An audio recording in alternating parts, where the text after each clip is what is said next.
Welcome back. Welcome back to another episode of the Fifth Quarter Podcast. I'm your host, Marcus Jones, the Bluff City Cowboy, coming to you live from Memphis, Tennessee.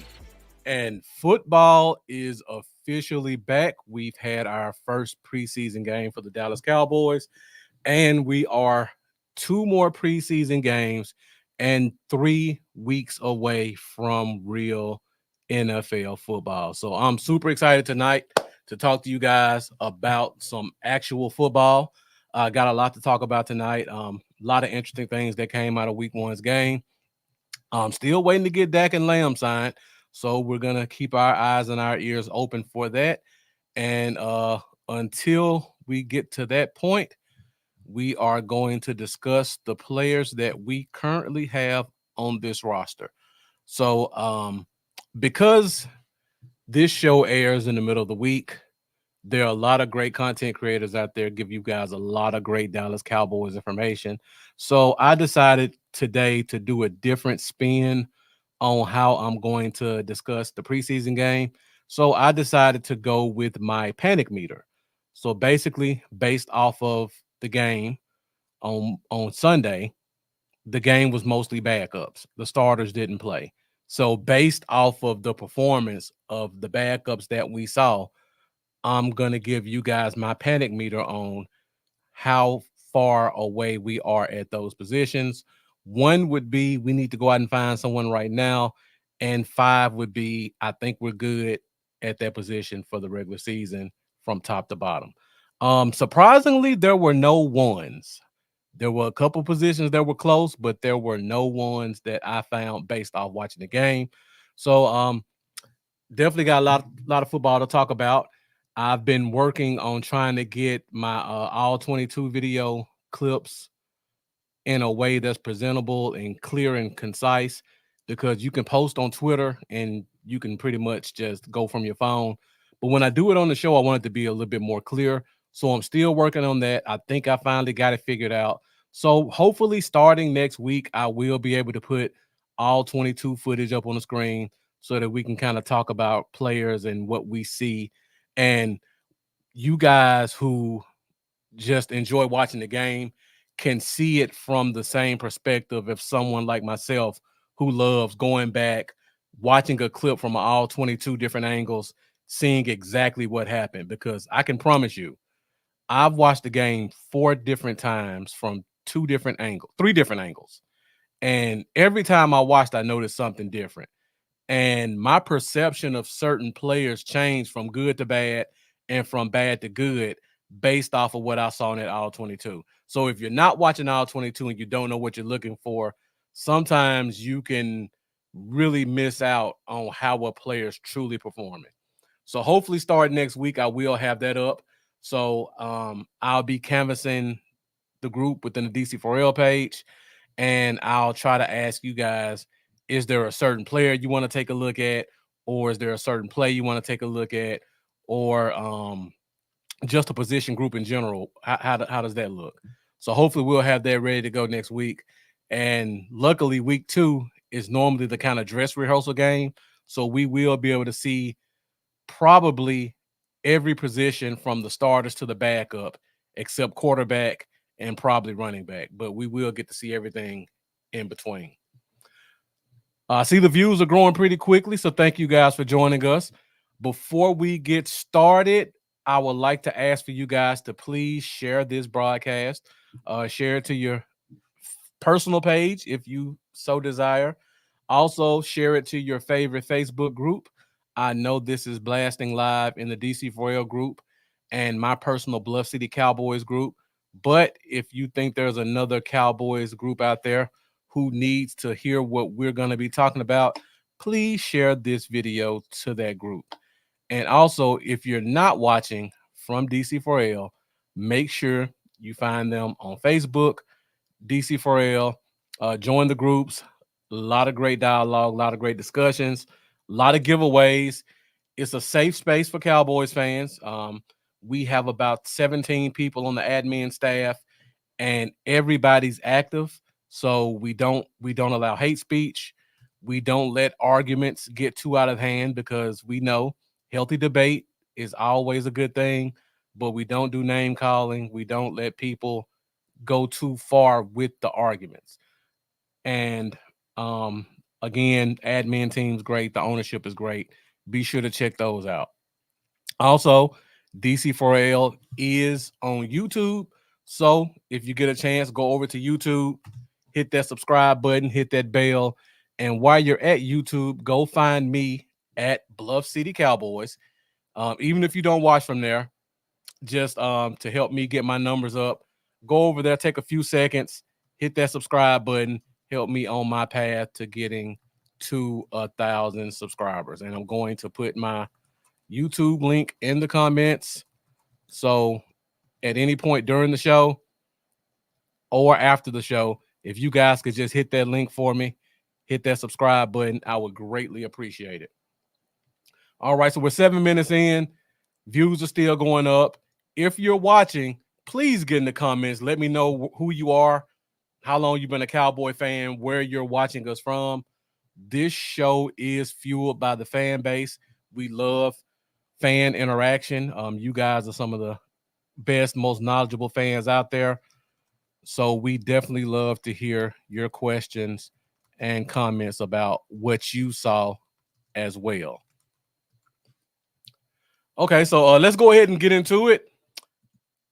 Game 1 of the preseason. I will be going position by position, giving you guys my thoughts on what I saw and giving you my panic meter. So before we get started with that, I see we got a couple of regulars joining us. So I got my guy Jeff tuning in. Jeff, thank you for joining. We got the Lunatic joining, becoming a regular. So appreciate that. Appreciate the like, appreciate the share, and appreciate the sub. Make sure you guys follow the Lunatic's lead and do the same. Jeff saying linebacker and safety could be ones. We'll see in a minute, Jeff. I don't know if you've seen my notes or not, but pretty close. I see we got Mendoza joining us again. Mendoza, thank you for tuning in. We got Iris Armadillo. Thank you for joining. Looks like a new name. Frank Pellegri. I hope I didn't butcher your name, Frank, but thank you for joining us as always. Let's go Cowboys. I'm just like you. Bruiser Burrows joining us again. Thank you for joining. We definitely need a safe space. I don't know if you've been in any of these chat rooms, but the conversations towards certain players have been pretty contentious, and it has nothing to do with that particular player. It's a player at his same position. I won't say the name because you guys know my rule about saying certain people's names on the show, but you get the idea. We got Ray Dean coming with an early question. Where's the money for Dak and Lamb? What's the deal? Love Dak and Lamb. We can't afford to lose either. I think something's going to get done pretty soon, Ray Dean. The money's there. Don't let anybody tell you that the money is not there. I think this is just a negotiation tactic between the Cowboys and Lamb's ownership. I mean, Lamb's representatives. I don't think it's 100% the Cowboys. I'll say that. Lamb is trying to be paid as the highest paid receiver, and I'm pretty sure that's part of the holdup as well.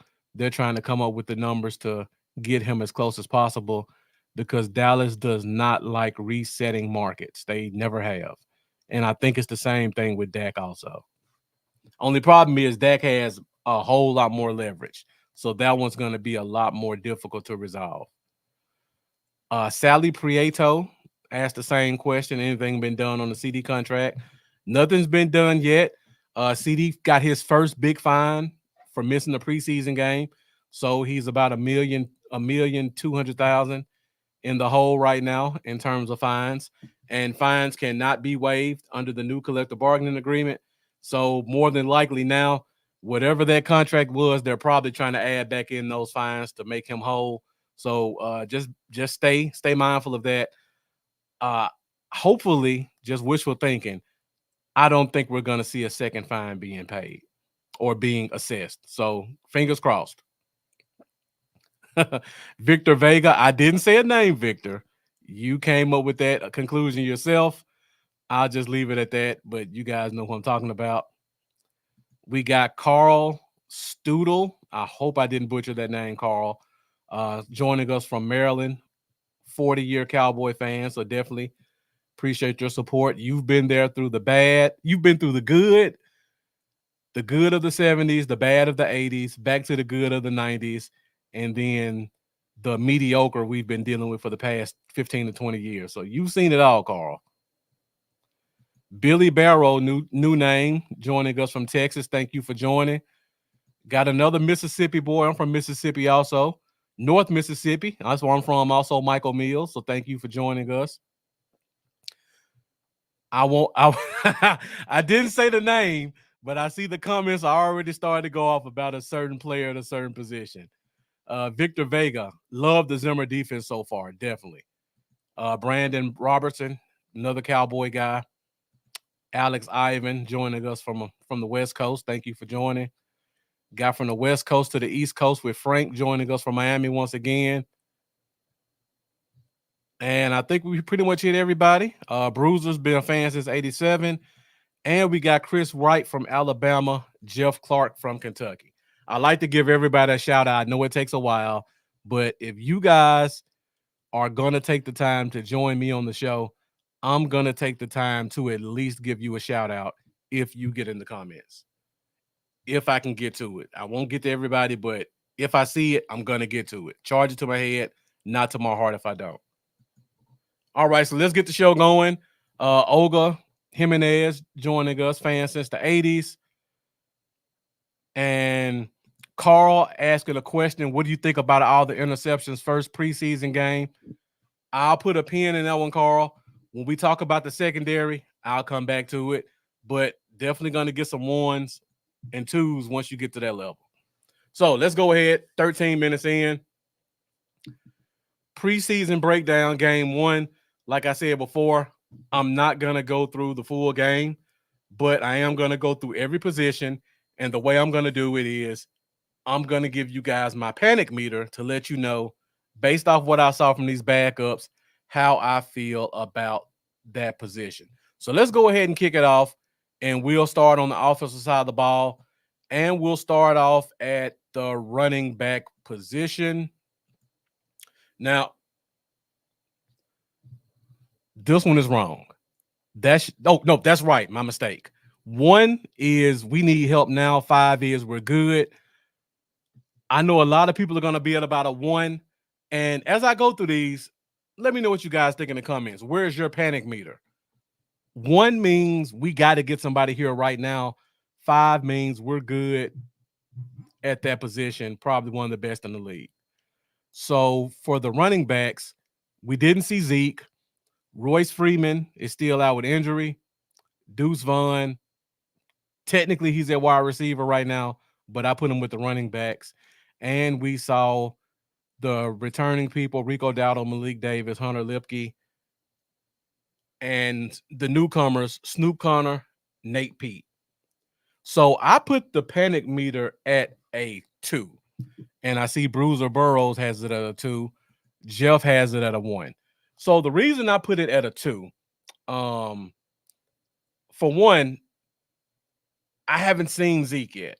And I know people are going to say Zeke's old, Zeke's slow, Zeke had a low rushing average. I try not to hold that against him because we have a new run blocking scheme. And in my opinion, we have upgraded the offensive line since Zeke left. When Zeke left, we had Tyler Smith as a rookie playing tackle, and we had a carousel of guards because Tyron Smith was hurt. And we were running an outside zone scheme. Now, Tyler Smith is an all-pro guard. We drafted a first-round tackle. In my opinion, I think we upgraded the center position, whether it be Hoffman or BB. We still got Zach Martin. Terrence Smith is coming off the knee injury. I think the running game is going to be better. I don't think it's going to be great, but I still need to see Zeke before I can go down to a 1, up to a 3. Jeff saying he's at a 1 because he saw no burst. I see a lot of people here saying 2 also. Ice Cold Cowboy saying no panic here. So I'm assuming you're a little bit higher on the current running back group than I am. We got a lot of twos, so it looks like everybody's kind of in agreement. Jeff said Rico didn't show any burst. I mean, Zeke didn't show any burst, but I definitely saw a little bit of burst from Rico, and that's a good thing. Rico's been pretty injury prone himself, just like the lunatic said he has an injury history, but there is some burst there. I also want to see Royce Freeman because I'm a lot higher on Royce Freeman than most people are. I think Zeke, Rico, Royce Freeman, and then another running back who could emerge. I think that's a decent running back core. It's not good. It's not terrible. I think it's decent. So I give them a 2. If they can find a running back who's more explosive, I'm all for it. And that's the only reason I have them at a 2 and out of 3. Because I don't know what we have and what we got. But if you give me an explosive one, I'm happy. Just like Bruiser said, he can get us those 2 yards we need a first down to get in the end zone. Chris Wright saying, Dalvin Cook, I would take a chance on him. Mendoza saying, I'm at a 3 here, headed to 2 this. Just don't know if the room is enough. I agree. We still haven't seen Zeke. We haven't seen Royce Freeman. Rico showing us a little bit of explosiveness. Robert Gonzalez saying Rico can maybe get 800 yards. 800 yards sounds like a lot, Robert. If he can give us 600 and Zeke could give us 600 to 700, I think that's a solid running back room. And that's actually more rushing yards than we had last year. So I know people are looking at just one player, but you have to look at it as the collective of players. And yeah, no game breakers, like Victor said. That's why I'm at a 2. I don't see a game breaker. So pretty good first one. Staff keeps talking about Malik Davis. Staff may be more confident in him than we are. I mean, honestly, I think the staff is more confident in all of these guys than we are. So we just have to wait and see. Personally, I don't think we see Zeke touch the field in the preseason. So that's going to be a surprise for all of us until week 1. So we definitely got to just wait and see what the guys behind him look like, or see if they made any moves. So I'm holding out hope, but I'm a little bit skeptical, kind of like you guys are. So I got him at a 2. John Winger says Freeman is capable when healthy. I think there's something there. Again, I'm not looking for 1,000 yards from any running back on this team, and I think that's kind of why I'm a little bit more positive than most people. If I can get 2 guys who can get me at least 600 yards, and then the third guy just be a contributor, however he contribute offensively, I think that's a good running back room. The problem we had last year is Rico was the number 2 guy, and he only gave us 300 yards. So that makes the room look bad, even though Pollard had 1,000. So I just need a collective 1,500 yards from the room. And I think new blocking scheme, new offensive line, I think they can do that. Frank, I think it's Sunday. It could be Saturday, but I think it's the Sunday afternoon game.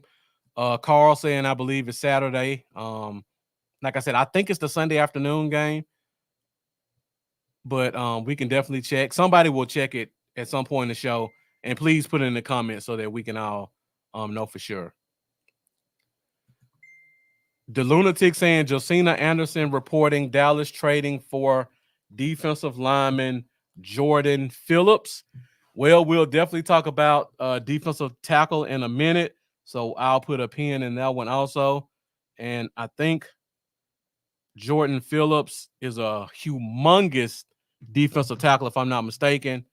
I think he's like 6'6", 330, former Buffalo Bill. Signed with the Giants. If I'm not mistaken, he signed with the Giants 2 years ago, maybe. But he was with Arizona and Buffalo. Okay.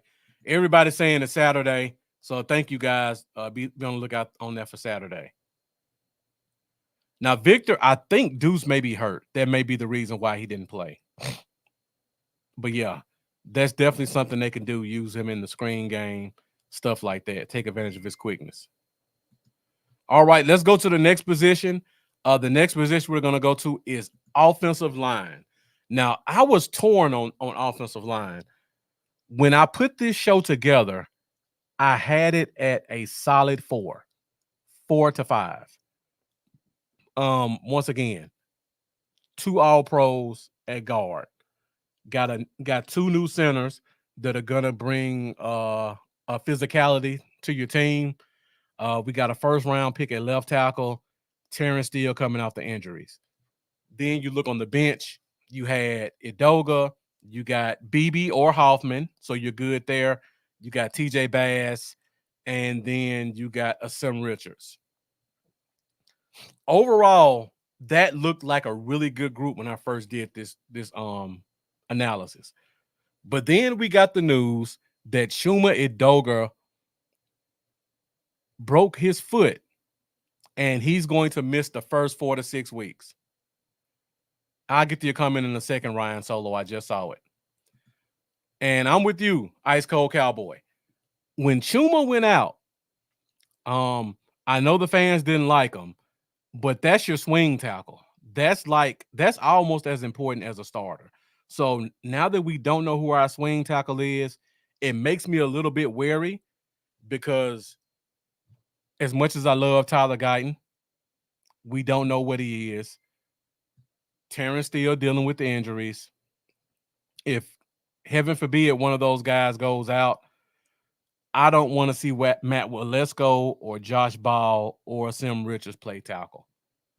So that makes me a little bit nervous. If they can find me a decent, even if it's another 37-year-old guy who's kind of on his last leg, but he has some good years in the past, and if I needed him to join us for a week or two, he can come in and give us that, kind of like what we did a couple years ago with the guy from the Eagles.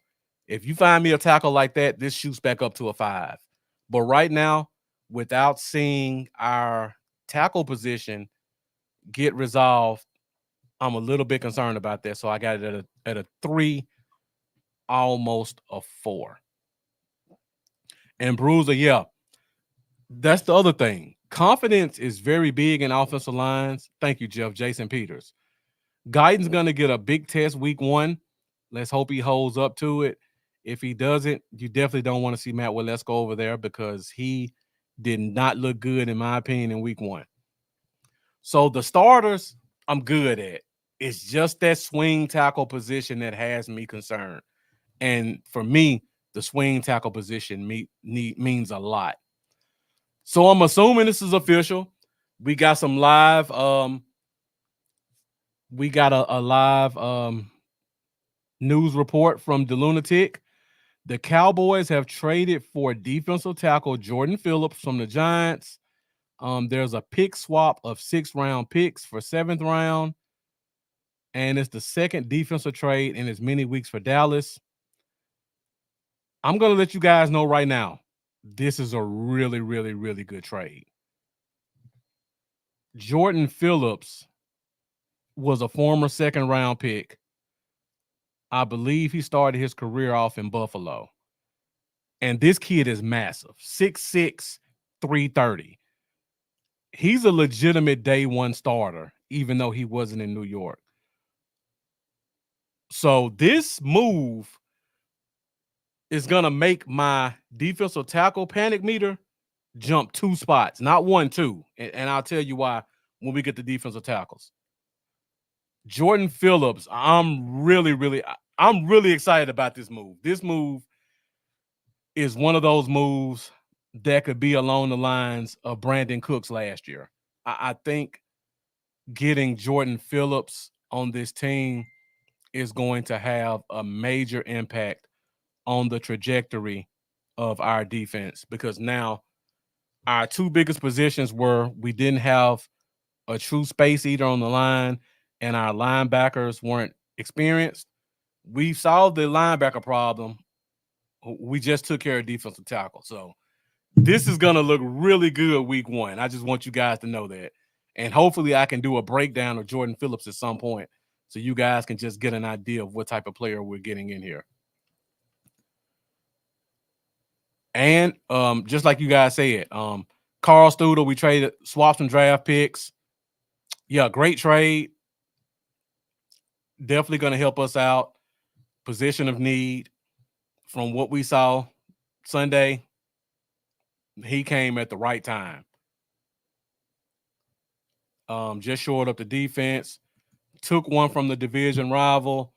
The Giants actually have a really good defensive line. So I can see why they would possibly trade him. Very solid trade, Albert. Loving that draft pick that we're giving up. Definitely looking forward to seeing Jordan Phillips on this team. All right, let's get back into it. We just talked about offensive line. I'm at a 3 right now. And hopefully they can make a offensive tackle move like they just made a defensive tackle move. So let's keep our fingers crossed on that one too. And Victor saying, I got the boys defense on several fantasy teams, start with confidence. Our secondary is awesome. We'll talk about that in a minute too. Jeff saying now if we can just add a running back. Never know. So Ryan Solo, you asked the question about my mics. I do love the pod mic. As you can see, it's very clear. Doesn't take a lot of tweaking. I don't have to be extremely close to it. I can come back some. You can still hear me clearly. I do use an XLR cord, and I also use a mixer. So I have a mixer right here where I can mix my sound to make sure it levels out. So I'm just a little bit different when it comes to stuff like that. And if you have any questions, Ryan Solo, hit me up after the show. And anything you got that relates to audio, video, podcast, and I'm more than happy to answer any questions. Yeah, Kevin Nichols, big man covering real estate. I see we got the next 2 people asking about the running backs. You never know. I mean, I hope the defense saw what I saw in last week's game, and this made that defensive tackle pick necessary. I'm assuming the Cowboys panic meter was at 1, kind of like where mine was. So great move by the Cowboys. We'll talk about that a little bit more once we talk about these defensive tackles. Let's get right back into it. And now we'll go to the quarterback position. This one should be pretty quick and easy. I have it at a 5. And I'm not going to talk about it a lot because I know how when you bring up certain people's names, the chat will go AWOL.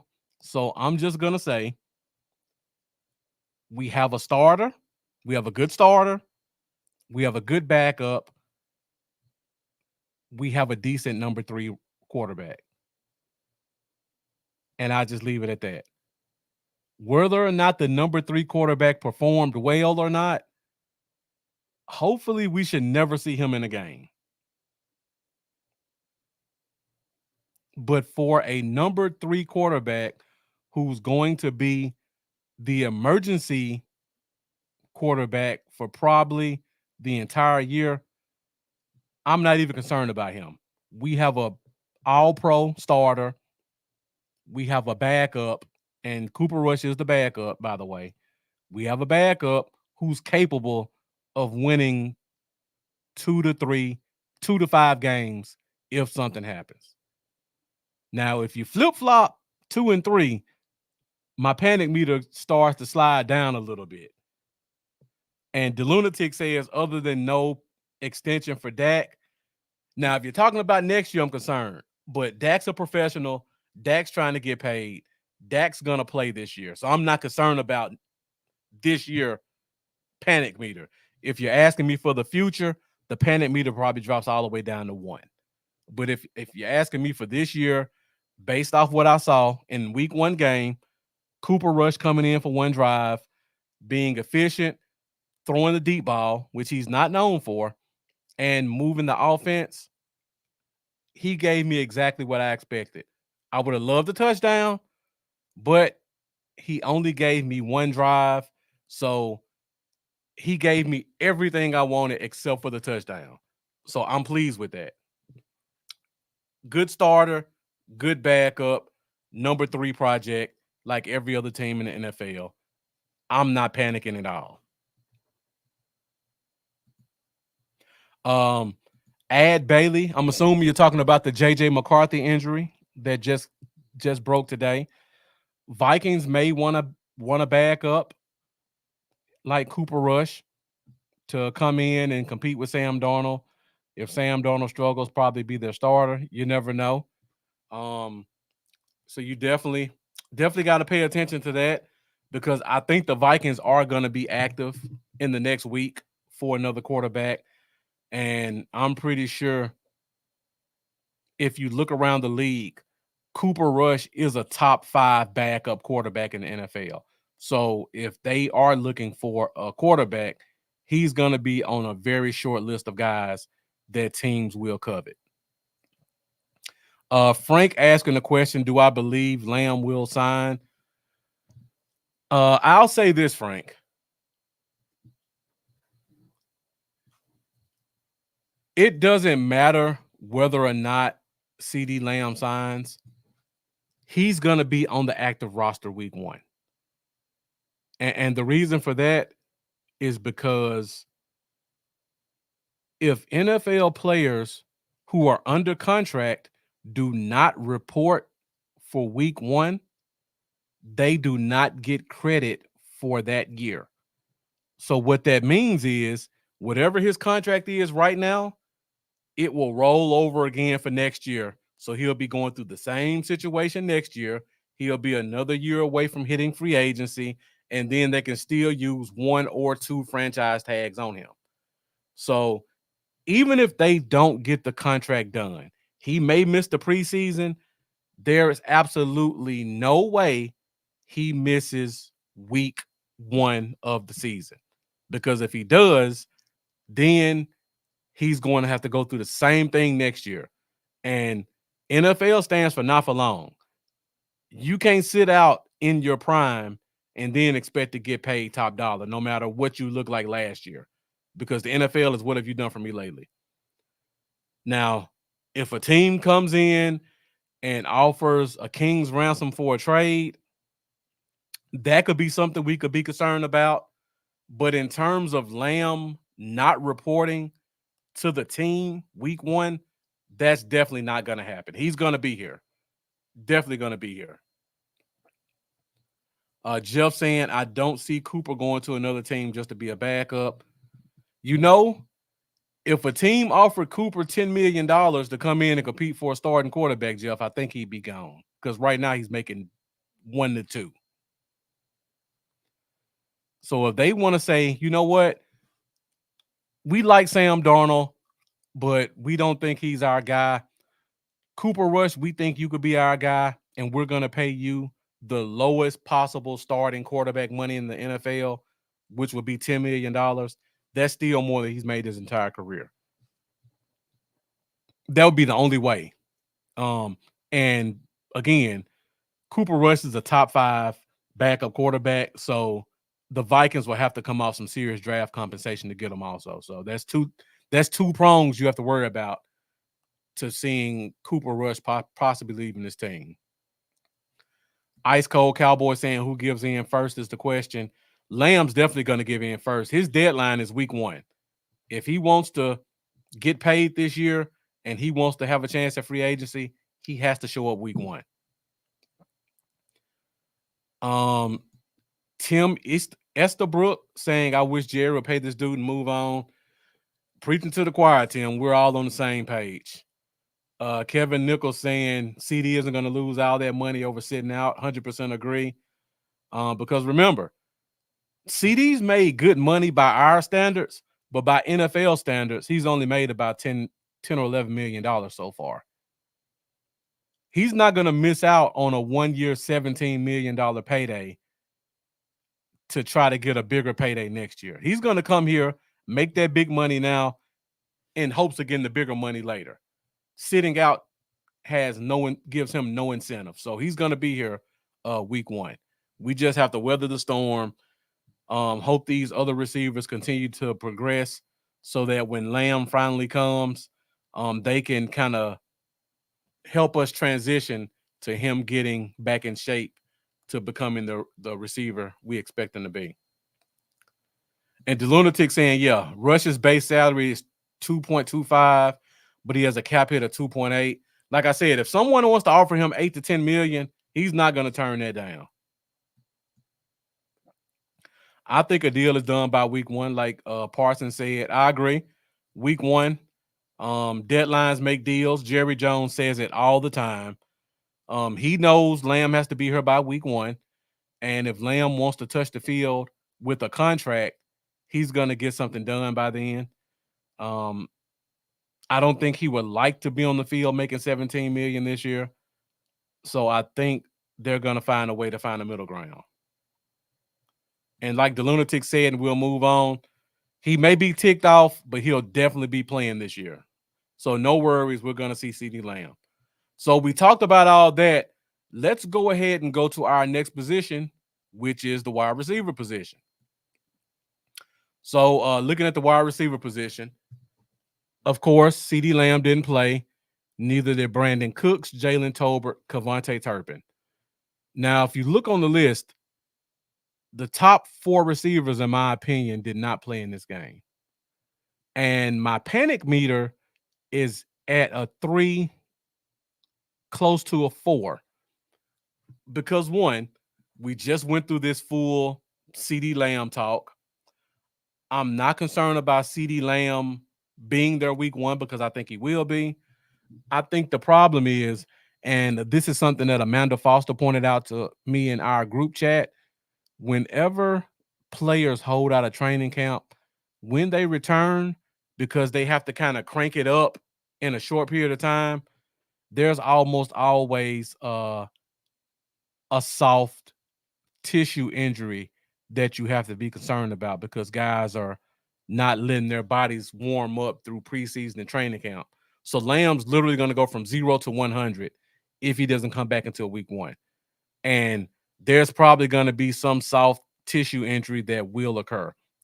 And because of that, we're going to rely heavily on our second, third, fourth, and possibly fifth wide receivers. Now, I love Brandon Cooks. Jalen Tolbert has looked solid in camp. We've seen some good things from a Jalen Brooks, a Jalen Marino Cropper, Ryan Flournoy starting to touch the field, so he's giving us some good stuff. But those guys aren't CeeDee Lamb.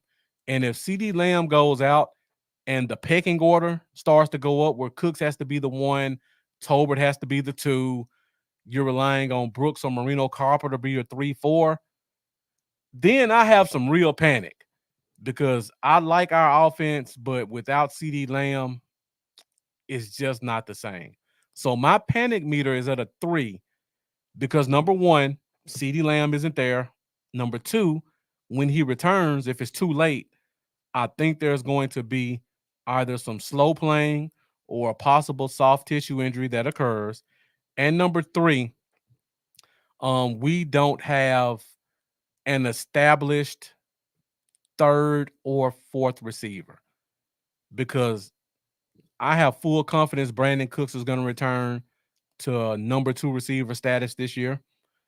Jalen Tolbert looks good in practice. Year 3 is when wide receivers normally take that big step. So I'm expecting Jalen Tolbert to take that step, but I still don't know. The lunatic, yeah. We normally get that one. Or Victor Vega says, I like the emergence of Tolbert, Brandon Cooks complimentary wide receivers, assuming CD is on the field. And the lunatic saying the Cowboys normally have that quote unquote red shirt guy who gets that mystery injury reserve. And Flournoy could be that guy to kind of hold him for next year. And Tim saying, yeah, he turned it on the second half of the year last year. Based off what I've seen from camp, he's turning it back up even more. So we know he can play.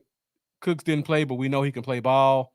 I agree. But again, we got to get Lamb in there. I know what Cooks is. 2, 3, and 4. I don't know what we have in them. Tim Estabrook, Juju Smith-Schuster is at the top of my list. You bring him in, this goes from a 3 to a 5. I don't care what he did in New England. New England is the place where wide receivers go to die. Chad Johnson, Reggie Wayne, the receiver that was balling for Oakland last year, not Devontae Adams, the one opposite him. They're just not good with the wide receiver position. Outside of Randy Moss, who's arguably the third best receiver in NFL history. I'm not afraid to bring Juju in and let him compete. And the thing I love most about Juju is a slightly less athletic version of CeeDee Lamb. Everything Lamb can give you, Juju can give it to you.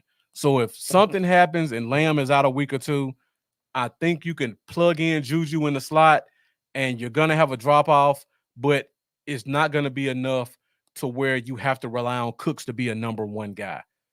Cooks can still be a 2, and Juju would just be a 2 also. We have 2 2s instead of a 1 and a 2. But if Lamb goes out and we don't have anybody, now Cooks is a 2 and we have 3 question marks. That's scary. That's why I have it at a 3. So Mendoza saying, yeah, the Jalen's have been doing well. Mendoza saying I'm about same here for wide receiver. Ice Cold Cowboy. Ferguson's definitely going to be the number 2 receiving option. 100% agree with that. Great point. Thank you for bringing it up. But CeeDee Lamb is still the engine that makes this offense go. And if you lose him, Ferguson can't be a number 1 receiving option as much as I love him. The offense is not built on a tight end being the number 1 receiving option since Jason Witten in his prime. He was a baller in Pittsburgh. Bruiser saying he reminds me of Gallup before the injury. I would probably say he's better than Gallup before the injury because he's an actual slot receiver, route runner, yak yardage guy, and Gallup was more of a 50-50 ball guy. But yeah, you bring me Juju, now we're working with something on this offense, and you can cut anybody from this list of the game 1 players, even if it's Jalen Brooks. I like Jalen Brooks. You give me Juju, you can let him go to make space. I don't care.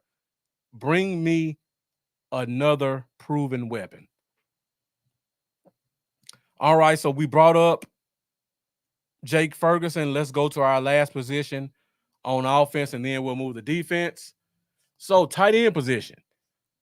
I'm at a solid 4 at the tight end position. And let me know what you guys think. I'll tell you why I'm at a 4 and not a 5, because I was close to going 4/5, but I still have some question marks. Number 1, no issues with Jake Ferguson. I think he's a top 10 tight end in his league. I think he's going to be our second receiving option, like the lunatic pointed out. The problem is they're going to force feed Schoonmaker as the number 2 tight end. And I don't think Schoonmaker's a good tight end, honestly. So my panic is not, I don't think we're going to bring in another tight end. I'll say that. So I can't put it at a 5. I just think the ones we have, I don't know what they are. And the one that they're going to force us to be the number 2 is not very good. Hendershot didn't play. We love Hendershot. I love Hendershot. There's a strong chance Hendershot gets cut. I hate to tell you guys, but just look for it. All these other tight ends who were game 1 players, they all played. Schoonmaker didn't do anything. The other Brevin Spanford, Princeton Fant, John Stevens, they all showed me flashes. They showed me good flashes. That's why I have it at a 4. I don't think we're going to bring in another tight end. I don't think we have to bring in another tight end because I feel like the ones we have are very solid. Jake Ferguson's that guy. I don't like them force feeding a Schoonmaker as our number 2 tight end. So that's my only reason for not putting it at 5. I think the position is set. I think what we have is good. I just think what we have at number 2 is going to be an issue when they put him on the field over some more talented guys. Now, if for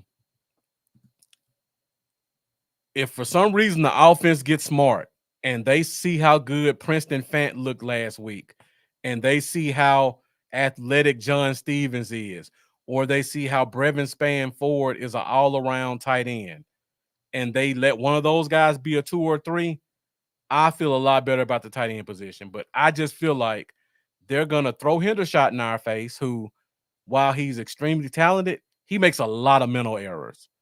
He's going to drop one ball a game. There's no argument that you guys can make that say he's not going to make one mental error per game. And that's unacceptable for a guy with limited snaps. And Schoonmaker's just a dude. Like, I hate to say it, he may be a solid blocker. I don't think he's better than Brevin Spann-Ford or John Stevens as a blocker. He's solid. I haven't seen anything that says he's a good route runner or pass catcher.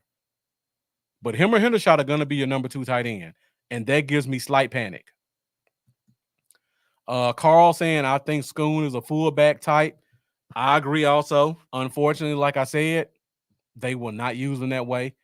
If we go into 12 personnel, which is 2 wide receivers, 2 tight ends, Schoonmaker's going to be the second tight end. There's no question about it. I'm watching John Stevens. Kevin Nichols saying Hendershot won't make final cut. I love Hendershot. Follow him all through Arkansas. I'm 100% in agreement with you, Kevin Nichols. I think Hendershot's on the short list of not making this team. And Jeff asked the question, who is the mystery injury hide this year? If Hendershot misses this week with a groin injury, I think there's a really good chance Hendershot could be that guy, unless he's confident enough in his talents to say, you know what, don't put me on IR, just cut me, and I'll try to find work elsewhere. If he wants to stay in Dallas, I could see him being that mystery injured reserve guy who sits on the team, collects a paycheck for a year, and then come back next year and compete. All right, so let's go to the defensive side of the ball. And before we do that, let me explain what I mean, or what Jeff means by that mystery injury. So for you guys who follow the Cowboys, every year there's always some player who we feel has a lot of potential. And the fan base likes him, the team likes him. But maybe the position he's at is a little full right now. Or maybe the guy who's over him is on the last year of his deal and they really want to see what he is. Normally there's a guy like that who gets injured in preseason and they put him on injured reserve. Now, the plus for that guy is if he was a borderline player, once you go on injury reserve, you cannot come back for the rest of the year. But you are given an accrued season, which is good towards your pension and towards hitting free agency. And you also get paid for the whole year. So it's a win-win for anybody who goes on injury reserve in the preseason. If you don't mind getting that paycheck and sitting out of football, you still get to come to practice. You still get to go to meetings. You just cannot be on the active roster. So if a guy wants to get paid for a year and sit out for a year and come back next year, it's a smart thing to do for certain guys. But yeah, appreciate that, Victor. Thank you for joining us. Hope you become a regular. Great comments while you were here. Hope to see you back next week. Tim saying maybe Deuce is the mystery injury guy. Well, Ice Cold Cowboy, Sam Williams actually got hurt. So he's not the mystery guy. We saw that injury. It was bad. It's going to be a guy who, while he's dealing with the injury now, he could probably come back if he needed to week 1, week 2, week 3. But instead, he decides to take that designation now, get that paycheck, and just sit on the roster. and try to come back next year.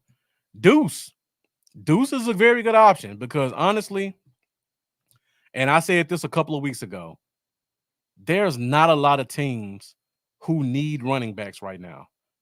And if they do, they have no use for a 5'5", 170-pound running back who does not do kickoff returns or punt returns. Think about that real quick. He doesn't do kick returns. He doesn't do punt returns. And he's 5'5", 160 pounds. He's not getting more than 3 carries in the backfield for most teams. You could possibly use him as a third down back. But how many teams don't already have third down backs? How many teams don't already have 2 backs who are going to pretty much dominate their carries? If we cut him, unless there's a team like New Orleans who already has 3 guys like him, what other team uses Sean Payton in Denver? He could possibly use a Deuce type back. I don't think they have one. It's a very short list. So he can take the chance of getting cut, hoping another team picks him up, and he make the 53-man roster. Or you get the injury waiver now. You get paid for the full year. You get to stay on the Cowboys. You get to still live with your mom and dad. You get to come to the Cowboys practice every day. And then next year, when every running back on the team is a free agent, Rico, Royce Freeman, Zeke Elliott, Snoop Connor, all those guys are free agents. We don't have any running backs on the team signed as of right now. You get to come back next year and you're the only running back that's under contract. To me, it makes sense. If I'm Deuce Vaughn, that I would take a chance and get that injury waiver. So pay attention to Deuce Vaughn with that injured reserve designation in the next week or two. Just saying Deuce just going to get cut, period. Ice cold Cowboy. Rico's a very good pass catcher. I agree. He can give it to you on the flat in the third. So, yeah, just pay attention to that. Yeah, Robert King, we talked about that earlier in the show.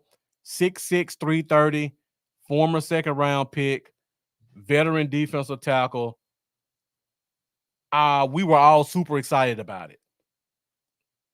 So I'm definitely looking forward to seeing him on the field because the guy has started at 3 very good teams, 3 very good defenses, and now he gets to come to Dallas on a team that values having big defensive tackles because Mike Zimmer loves a big nose tackle. This dude is going to be a star for this team. I hate to be hyperbolic. It won't show in the stat sheet, but when it comes to a pure space eating, opening things up for Micah next to him, opening things up for Osa next to him, keeping the linebackers clean that are all fast and athletic, this guy's going to be a superstar for us. All right, guys, we're at 54 minutes. We're going to go through the defense really quickly. I see the views have been pretty consistent, so thank you guys for sticking with me. You guys have been great with the questions and the comments so far, so let's keep that rolling. And I know we're going to get a little bit more contentious when we get to the defensive side of the ball, so I'm interested to hear all you guys' thoughts. So once again, we'll start at the front, go all the way to the back.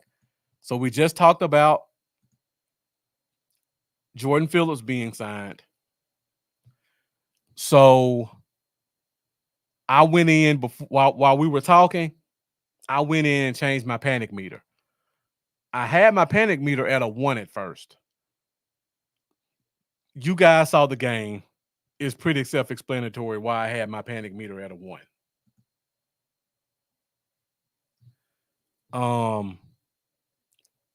Mozzie Smith looked like just a guy. Carl Davis looked solid. The defensive tackle room is so bad. Junior Fehoko who was drafted as a defensive end last year and did not play. They played him as a defensive tackle throughout the entire game, and he looked bad. Albert Huggins, the guy who pushed down the Rams staff member in practice today, which, by the way, was probably the most active he's been since Sunday. He looked awful. Like, I'm shocked he still had a jersey on Monday. Awful. Carl Davis looks solid. Denzel Daxon, Justin Rogers, the two rookies. I like them. They're rookies. I don't see how both make the roster, but at best, they're both the number 3 defensive tackles. Thank you, Kevin Nichols. I appreciate that. We got Dwayne Flores. Looks like a new name, so thank you for joining us. Bruiser says Mozzie is a flop. He has it at a 3. Now, I only have it as a 3 because of Jordan Phillips signing Bruiser. Before I saw this, I had to set a 1 just below 2. Jeff says, can we see Mozzie play where he got pushed down the field? I don't have the clips, Jeff. I'm sorry.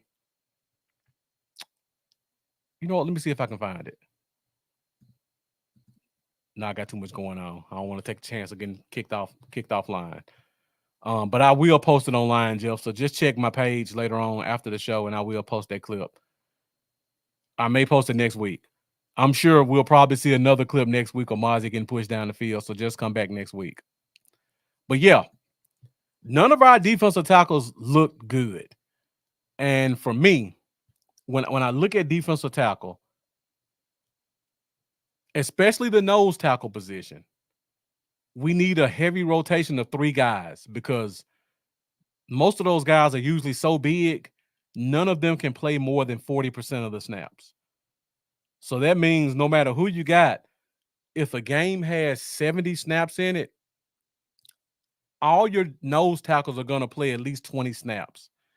And before we signed Jordan Phillips, there wasn't a single guy I can look at on this list of nose tackles who I felt confident in playing 20 snaps and not just getting destroyed for about 5 of them. And that's concerning. I think Jordan Phillips is a solid enough defensive tackle that he can give us 30 to 40% of the snaps.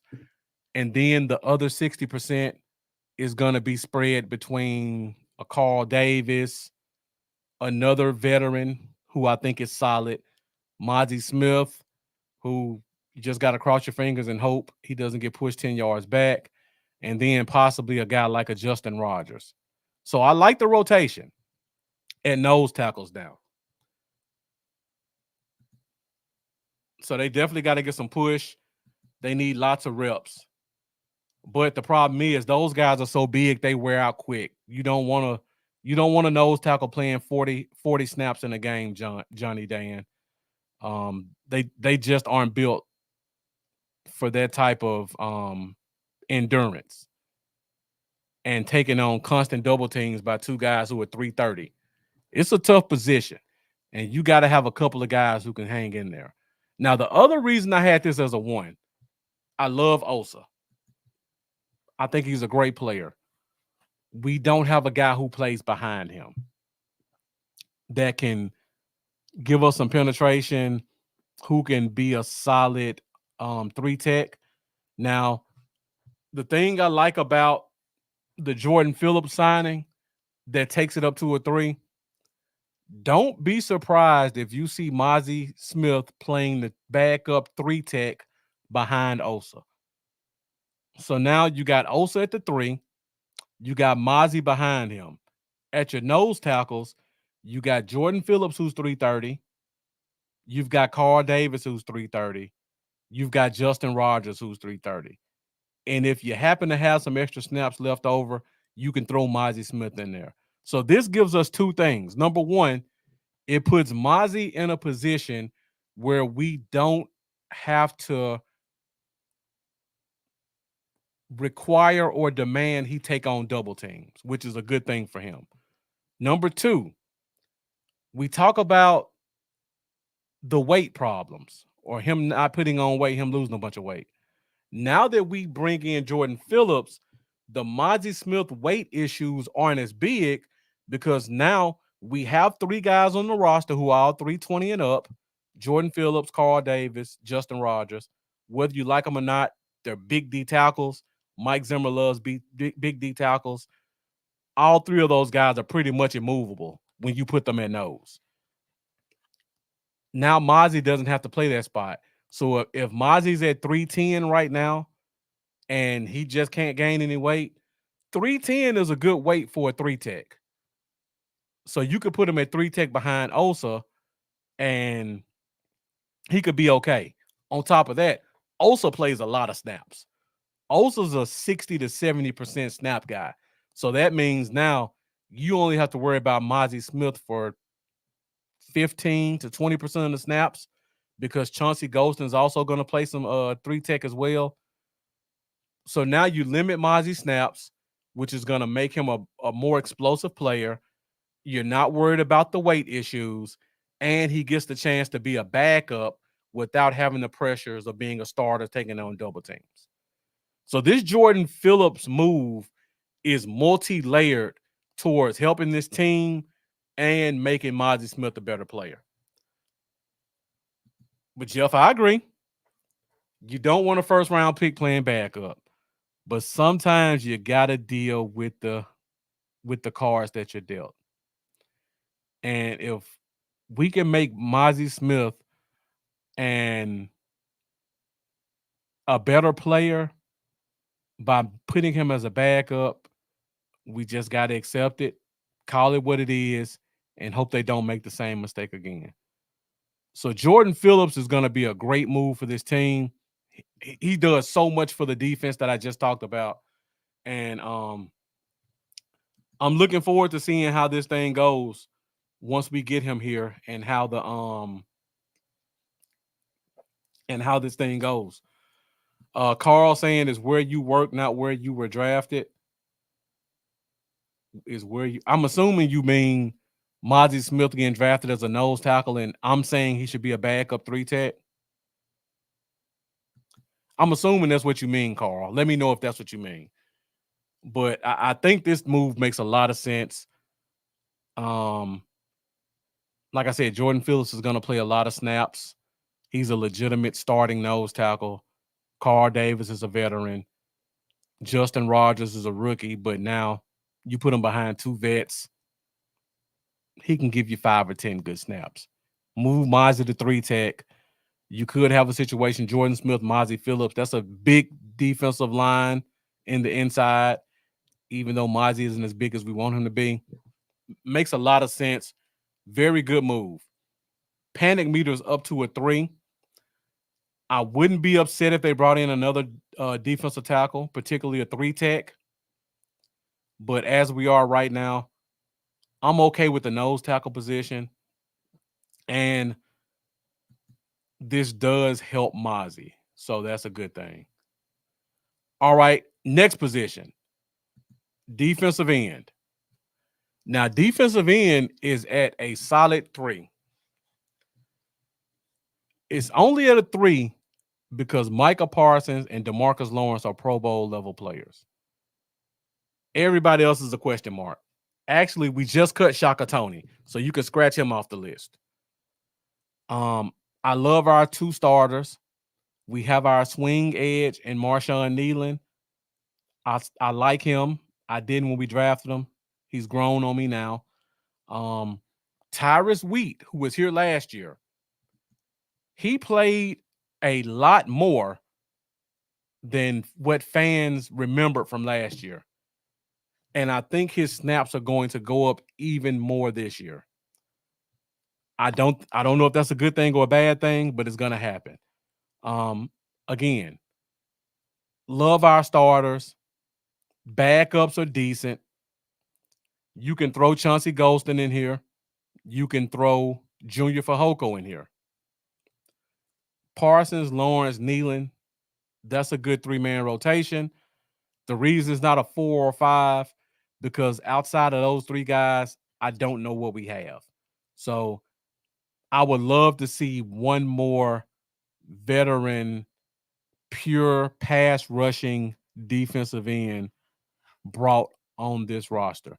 You do that, I take it up to a solid 4, close to a 5. Because this is just like I talked about with the tackle position. I love the offensive line, but if heaven forbid one of those guys go out, I have no faith in the guy behind them stepping up and giving us anywhere near the level of production that the starters did. So that's why I have this at a 3. I like Nealon, but I don't know. So Jeff saying a defensive end like who? Now, I was about to say Matt Judon, but then Tim Estabrook just came and burst my bubble and said Atlanta gave up a third for Matt Judon. I wouldn't have given up a third for him, but that's a guy I would have definitely have been looking for us to take a look at. I'm about to take a quick look at the free agents, Jeff. Let me go to Spot Rack. Give me 1 second, guys. I'm going to pull up the free agent list to see who's available out there.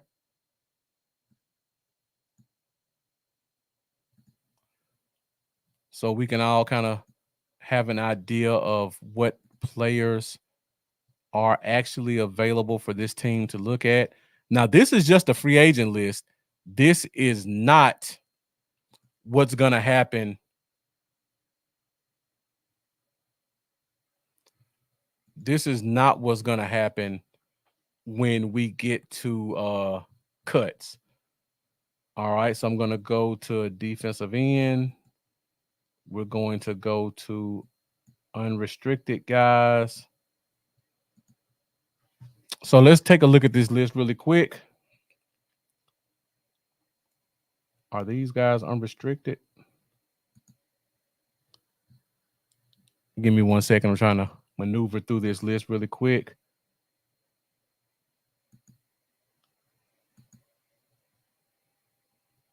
All right, so let's go to available guys. So we still have Carl Lawson available. Carl Lawson is a veteran defensive end, very good against the run, good against the pass. He's a Mike Zimmer guy. He played for Mike Zimmer in Cincinnati. So if I'm looking for a defensive end and we can't get Mac Judon, thanks for the update, Tim Estabrook. Carl Lawson is at the top of my list of guys that I want to take a look at. Number 2, Yannick Ngakoue.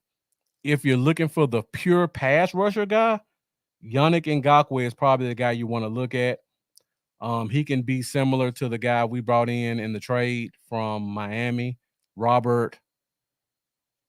Last name just escaped me, but you guys know what I'm talking about. Went to Chicago. So Carl Davis is on that list.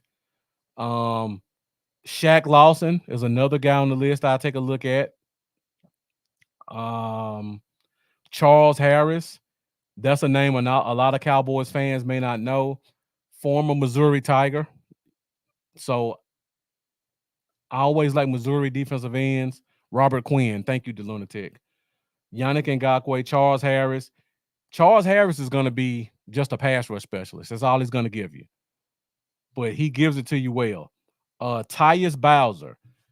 He's more of a base defensive end than a pass rusher. But again, veteran presence gives you another good option. And Henry Anderson, a guy that's kind of long in the tooth, 33 years old, but he still gets sacks. Carl Lawson, Yannick Ngakoue, Charles Harris, Henry Anderson. Who else did I say? Shaq Lawson, Tyus Bowser. There's still a long list of free agents out there that we could take a look at. They're all 29 to 30. Probably can get them for relatively cheap. And if you put them on the team and made them your 3rd/4th defensive end, if you need them to come in and give you production, they can do that. So this is my defensive end list, Jeff. Let's go to defensive tackles, see what's available. Okay. Hassan Ridgeway. I don't he's athletic, but he's not a 3 tech. Most of these guys on this list are nose tackles. I see Linval Joseph is still out there. I'm shocked we didn't sign him instead of trading, but I actually like the trade more than signing Linval Joseph. Let me go to defensive ends again, Jeff, because maybe defensive ends are hidden with defensive tackles. 3 techs. Isaiah Buggs, former Kansas City Chief. I think he can play some 3 tech for you. Justin Houston has pretty much spent his entire career playing defensive end. I think he's at the point of his career now. He may be able to slide inside the 3 tech. A 3 tech is pretty slim, Jeff. You probably just have to wait and see what teams making final cuts to see if a guy opens up. So there's not a 3 tech in there that I like, but several defensive ends that I feel could come on this team and produce. Okay, let's get back into it. We're at an hour, 12 minutes. We have linebacker, corner, and safety. Probably 3 of our strongest positions. So you pretty much know what my scores are going to be on those, and there's not going to be a lot of talk needed. Let's start off at linebacker. All of our linebackers played against, except for Eric Kendricks. Now, I put panic meter at a 4. And the only reason I put it at a 4 is because of what I've been saying the entire offseason. We need a guy who can be a middle linebacker who can call the plays. We have Kendricks. I like Kendricks. He's a Zimmer guy, but he's the only true middle linebacker we have that I know can call a defense. Now, Leofau shows some flashes. Overshown is pretty much a wheel linebacker. He's not playing Mike. And the difference, and the reason you can tell that is because whenever you have linebackers on the field, whichever linebacker's lined up behind the tackle or on the edge, he's a wheel linebacker. If he's never inside the guard box, he's not a Mike. And if you go back and watch that game, Overshown never lined up inside the guards, center guard. He was always outside the guard, in front of the tackle, lined up outside the tight end. He's a wheel linebacker. Love him. He obviously played great at that position, but he's not a Mike. He's not calling plays. Leofau lined up a lot at Mike. He's a rookie. You don't know what he is. Watching that game, the other interior linebackers, they all got gashed. I like Willie Harvey. He gave up a couple of big runs. I don't want to go through the list. They all gave up big runs. So I like the linebacker room. I like Damone Clark. I like Overshown, like Leofau. Willie Harvey's good as an outside linebacker. Brock Mogensen, the rookie who got the interception, I think he's going to make the team, and I think he's going to grow and develop to be a solid player. But right now, he's still a rookie. I don't know what he is. So I like the talent. I just have question marks about the Mike linebacker position. That's the only reason I gave it a 4. I don't think they're going to bring in a linebacker. I don't think they have to bring in a linebacker. I think we're good. But it's just like the wide receiver position. I mean, the tight end position. We have question marks. And those question marks give me a little bit of concern. So I don't have to go over linebacker anymore. We're good. We just need to get those guys on the field and see who can develop into a solid middle linebacker behind Eric Kendricks. All right, next position, the corner position. No question, 5s all across. I see Matthew Hugart saying bring back Gilmore. Saying Gilmore, Bland, and Trevor would be crazy. I agree with that, but my panic meter is going off of Gilmore would be a great addition, but do we need him? I think the answer is no. Diggs is great. Bland is great. Lewis is good. Kalen Carson, rookie, turned into a solid corner. Bruiser saying 5. I'm not afraid to say best in the league. I'm right there with you, Bruiser. I love the Andrew Booth signing. I didn't talk about this last week. Andrew Booth, former Clemson Tiger, second round pick, 6 foot, 4.3 speed, 6'5" wingspan. So he has some extremely long arms. He played in a system in Minnesota that was a zone system. That requires you to be a little bit more cerebral, understand playing gaps in the open field. That's not Andrew Booth's strong point. Booth's strong point is you put me in front of a receiver, you let me shadow him. When the ball goes in the air, I'm going to use my 6'5" wingspan to knock the ball away or make the catch. That's Andrew Booth's strong point. And there's no better team in the NFL that can take advantage of that than the Dallas Cowboys. I think Andrew Booth is going to come in and he's going to surprise a lot of people. Love the pick. And he's your 5th cornerback.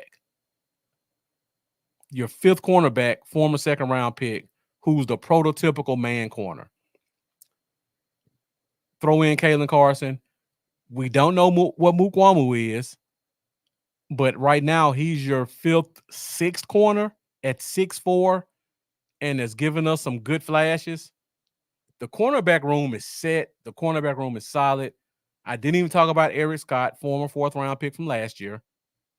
Another, I think, can be solid player. The room is actually too deep. We're going to end up cutting 1 or 2 guys who can be a 3rd or 4th corner for half the teams in the league. That's how good our cornerback room is right now. And again, I'm not saying we shouldn't sign Gilmore, but we don't have to sign Gilmore. That's just putting a cherry on top of a great Sunday by signing Gilmore. So I put him at a 5. Tim saying, I like the way Gilmore shut down A.J. Brown. We're good at position, but never be opposed to Stephon returning. Now, I'm not opposed to it. I'm just going by my panic meter. If you find a way to get them, I'm happy with it. But these guys we have are really good at what they do. And if we don't sign another guy, if heaven forbid somebody gets hurt, I think we can come off the bench and the drop-off is not that big. So this position is, to me, far and away the best and deepest position on the team. And add on top of that, our defensive back coach is training these guys up to be ball hawks. And that goes back to Carl's statement earlier in the show. What do I think about all the interceptions in the first preseason game? We're talking about it right now, Carl. We have a bunch of ball hawks at corner, and they're all built to play this type of scheme, and they have the perfect coach to teach them that type of scheme. It's not a surprise because you look at Diggs 2 years ago, you look at Bland last year. We led the league in turnovers for the past 3 years. These guys go after the ball, and all they're doing right now is just a continuation of what we've seen them do from the past 2 years, except for with younger guys, which is a great sign because I don't want to put a dark cloud over all this sunshine I'm throwing out. But in a year, Jordan Lewis and Deron Bland are going to be up for contracts. And if you think the CeeDee Lamb situation is ugly, wait till you see Deron Bland's situation. But we'll worry about that at another time. Right now, we have arguably the best cornerback room in the NFL. All right, last position, and then we'll get out of here. And Matthew keeps throwing out Justin Simmons. We'll talk about the safety position. Now, I have the safety position at a 5 also. Let's go back through some of these comments before we go. Gilmore would be a fail-safe, but he wanted to be a starter. I don't see him starting. I agree. It would be hard for him to start in Dallas right now, and they're not going to pay him what he wants to be a starter. Matthew saying Jordan Lewis is good, but I prefer Gilmore. I prefer him also, but I don't think Jordan Lewis is bad enough to where we're going to miss Gilmore if he's healthy. The Lunatic bringing up a great point. Part of Gilmore's salary last year was paid by the Colts. Gilmore by himself, us signing him, is out of our price range. Great point, the Lunatic. I 100% agree. And I forgot that the Colts did play a part of his salary. Carl saying we'll lead the league in takeaways this year, interception-wise. Based off our corners and our safeties, I think so. Matthew's been throwing out Justin Simmons for the entire show. So, again, I have the safety position at a 5. I don't think we need another safety, but if you bring in a guy like a Justin Simmons, I would not be upset, and I think he would be a great addition. Bruiser saying, I feel Zimmer's going to fill the holes left by Quinn. He's already started doing that with the Jordan Phillips trade. He's given us a big D tackle we need. He's already done that with the Eric Kendrick signing. He's given us a pure linebacker who's a true middle linebacker. I think he's did that with the Andrew Booth trade. You got rid of Nashawn Wright, who, in my opinion, while he's a long corner, athletically, he's not built to be a man corner. He doesn't have the awareness. He doesn't have the foot speed. So I think Zimmer also, by trading away Wright and bringing in Booth, you get rid of a problem we had and bring in a guy who's younger than him, who has an extra year on his contract, and who's built for the scheme. So Zimmer, so far, has been making chicken salad out of chicken you-know-what with all of the trades and draft picks that he's made to get us past the holes that Dan Quinn left us in what was a very, very good defense. And that's why I give it a 5, Bruiser. You got Wilson and you got Hooker, 2 very good safeties. And then you look behind them, Marquise Bell was a starter last year.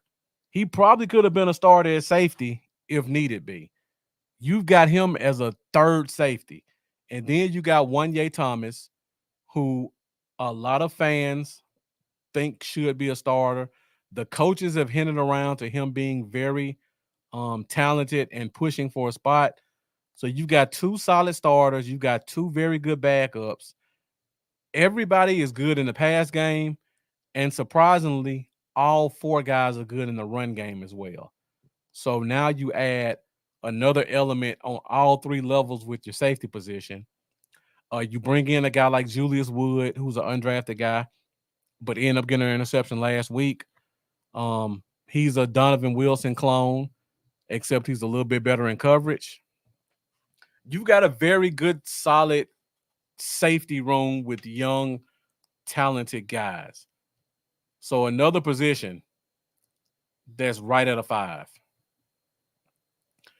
The Lunatic says, hated Al Harris when he played against us, loving him as a Cowboys coach. Yeah. Red Wine's not bad either. Hadn't even talked about him. He didn't play this week, but he's probably going to come back this week and play. So we'll throw him in the mix also.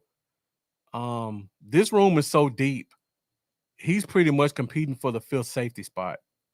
The top 4 positions are locked. And I think personally, if Marquise Bell were to become available, he would be highly coveted by other NFL teams. That's how good this safety room is. Tim Esterbrook saying, all in all, I like what Zimmer has done.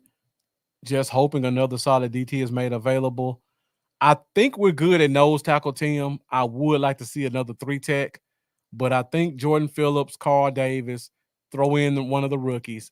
I think that's a solid nose tackle group. So I just think we need another 3-tech to go behind Osa. Matt closing the show out again. You got to pay CD. We're in the same situation as we are before. The Cowboys were listed as the first franchise in NFL to reach the $10 billion with a B dollar valuation. but we spent the least amount of money in free agency over the past 3 years in the NFL. You got the math's not math, and you got to make it make sense. And Mendoza, Al's done tremendously. You always talk about Lunda Mendoza with the tight ends. Definitely both of those guys are the best coaches on their side of the ball. Got to hope we keep those guys around to help our positions grow and develop. So that's pretty much all I have for the show. Had a lot to talk about. Again, I didn't want to do the typical talk about the game, talk about players. I wanted to go through the positions as a whole because I feel like at the end of the day, for the most part, how the guys play doesn't really matter because most of them are backups. It's how they're progressing. So if you see a guy, even though he may have made some mistakes, if he's progressing in the right direction, that's a good sign for us for our backup positions. And for the most part, we're pretty solid at all these positions. We were bad at D tackle, and the team immediately just made a move to solidify that. Matthew saying, I think Mozzie Smith can develop as a nice player. I would use the term nice loosely. I would hope he's not the type of player that's out of the league in 2 years, like Taco. But I wouldn't be surprised if he were. He could maybe carve out 3 or 4 more solid years as a backup rotation guy. I don't think he's ever going to live up to first round talent. But I think he can develop into a decent player who can be on the team for a few years. The Lunatic saying the 11-year vet has 24 career sacks, 51 career QB hits. 5 years ago, he had 9.5 sacks and 16 quarterback hits. Didn't realize his stats were that good for a nose tackle. That must have been at Buffalo in 2019. I'm not sure, but I would be positive. I'm almost positive that had to be at Buffalo when they had that defense revving. But yeah, definitely a big guy. Can give you a little bit of pass rush if you need him to, but that's not what he's here for. Veteran presence, legitimate starting nose tackle. The Lunatic pointing out that Taco got a Super Bowl ring while on IR with the Chiefs. Yep, I knew it had to be Buffalo because that defense was rolling 2019. Matt saying, I think Quinn didn't use him right, but Zimmer with this defense would be more electric. I could see that, but I think it has to be with him at 3 tech. I don't think he could be electric as a nose tackle. Okay, guys. Well, that's pretty much all I have for today's show. Hour 30 minutes. The views stayed pretty consistent. As always, you guys brought it with your questions and comments. So I definitely appreciate you guys joining me for an hour and a half to talk some Cowboys football. I hope you guys got something out of it. Definitely appreciate you guys and your support. I hope that all the newcomers will come back and join us and become regulars because we really love talking real Cowboys football. This is not a fluff show, so I'm not going to give you corny football debates. I'm not going to use trigger words to trigger dialogue by naming the same 3 to 4 players. I'm going to give you my real input on what I see, and I'm also going to take what you guys say and have a conversation about it. So I definitely appreciate you guys. You guys are half of the show. You guys fuel the Fifth Quarter podcast. Definitely appreciate you tuning in. Make sure you join us next Wednesday, 8:30 Central Standard Time for the Fifth Quarter podcast. David, I go live every Wednesday at 8:30 Central. As the season progresses, I'll probably go live 2 or 3 times. You'll probably see me going live with some other podcasters as well on their shows. But for the Fifth Quarter podcast, I'm going to be once a week during the preseason. When the regular season gears up, I'm going to give you guys at least twice a week, hopefully 3 times a week. So just continue to stick with us. We're going to be here every Wednesday night, 8:30 Central Standard Time, no matter what. Find us on Facebook. Find us on YouTube. As always, like the Lunatic said, share, like, and sub I try to always give you guys some good content, some good information, and as you guys can see, the chat always brings it. So if I don't have it going, the chat's always gonna have it going. So thank you guys, appreciate it. Help me get to 1,000 subscribers.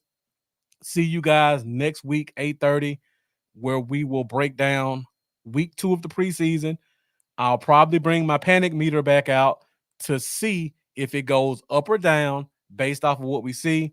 Hopefully, we'll have some good news about Dak and Lamb, and we'll talk more Cowboys football. I'll have my all 22 problems resolved, so I should be able to show some actual footage from the game as well. So the show is going to keep growing and it's going to keep progressing, and it's all because of what you guys bring to the show every week. So thank you for joining. Appreciate you tuning in. And as always, let's go Cowboys. This is the Fifth Quarter Podcast, and I'll see you guys next week.